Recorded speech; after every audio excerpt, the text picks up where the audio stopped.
Dom João II. Dom João II de Portugal, nasceu em Lisboa, a 3 de maio de 1455 e morreu no Alvor, a 25 de outubro de 1495. Foi o 13º rei de Portugal, cognominado o Príncipe Perfeito pela forma como exerceu o poder. Filho do rei Afonso V de Portugal, acompanhou o seu pai nas campanhas em África e foi armado cavaleiro na tomada de Argila. Enquanto Afonso V enfrentava os castelhanos, o príncipe assumiu a direção da expansão marítima portuguesa iniciada pelo seu tio-avô infante Dom Henrique.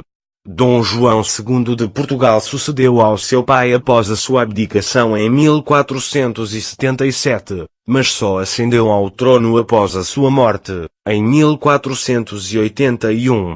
Concentrou então o poder em si, retirando a aristocracia. Nas conspirações que se seguiram suprimiu o poder da Casa de Bragança e apunhalou pelas suas próprias mãos o seu primo Diogo, Duque de Viseu. Governando desde então sem oposição, Dom João II foi um grande defensor da política de exploração atlântica, dando prioridade à busca de um caminho marítimo para a Índia. Após ordenar as viagens de Bartolomeu Dias e de Pero da Covilhã, foi Dom João II que delineou o projeto da primeira viagem.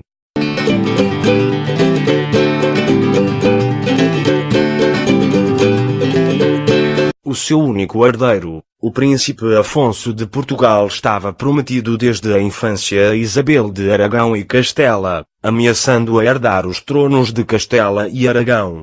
Contudo, o jovem príncipe morreu numa misteriosa queda em 1491 e durante o resto da sua vida Dom João II tentou, sem sucesso, obter a legitimação do seu filho bastardo Jorge de Lancastre.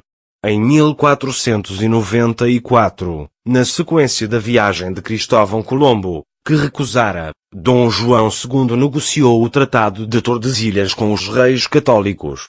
Morreu no ano seguinte sem herdeiros legítimos, tendo escolhido para sucessor o Duque de Beja, seu primo direito e cunhado, que viria a ascender ao trono como Dom Manuel I de Portugal. Dom João II de Portugal nasceu no Paço das Alcáçovas, no Castelo de São Jorge. Era filho do rei Afonso V de Portugal e de Isabel de Coimbra, princesa de Portugal.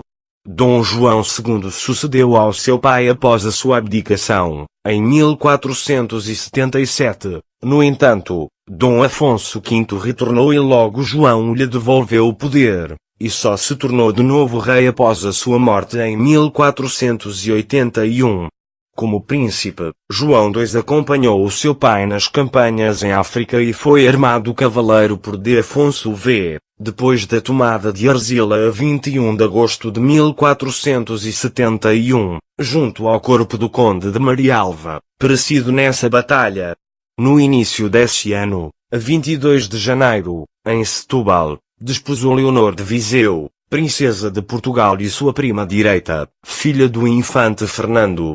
Fruto desta união, nasce em 1475 o infante Afonso.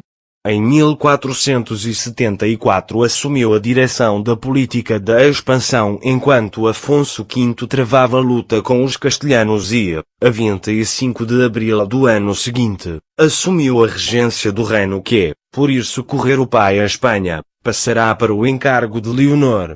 Participou, a 2 de março, na Batalha de Toro.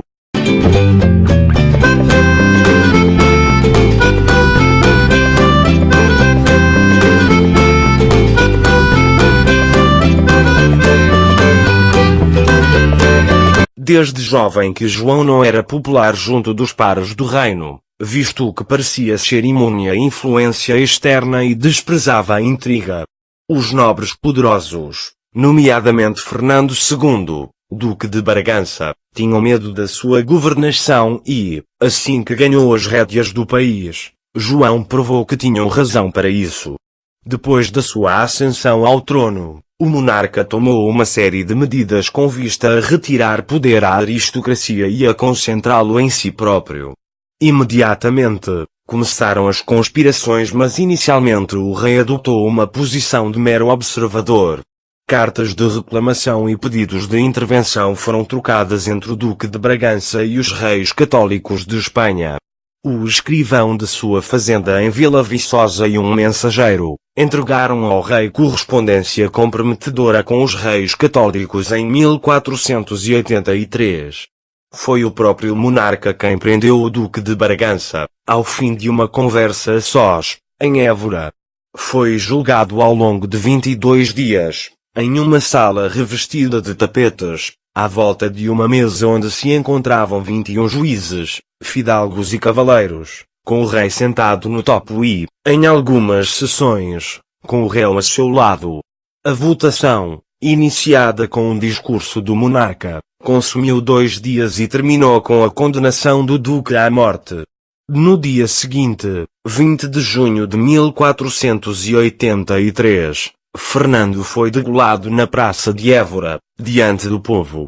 O episódio é narrado pelos cronistas Garcia de Rezende e Rui de Pina.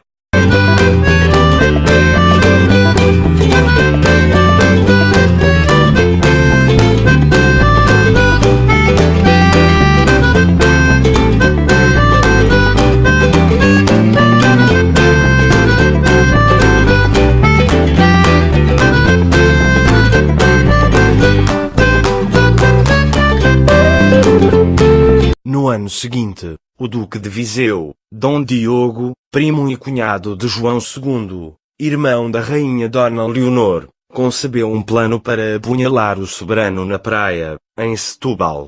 Um dos envolvidos avisou o monarca, que decidiu viajar por terra, inviabilizando o plano dos conspiradores. Mandou então chamar ao palácio o duque e apunhalou-o pessoalmente. Depois de eliminar o cunhado, o rei enviou 2 emissários à mãe do duque, comunicando o ocorrido.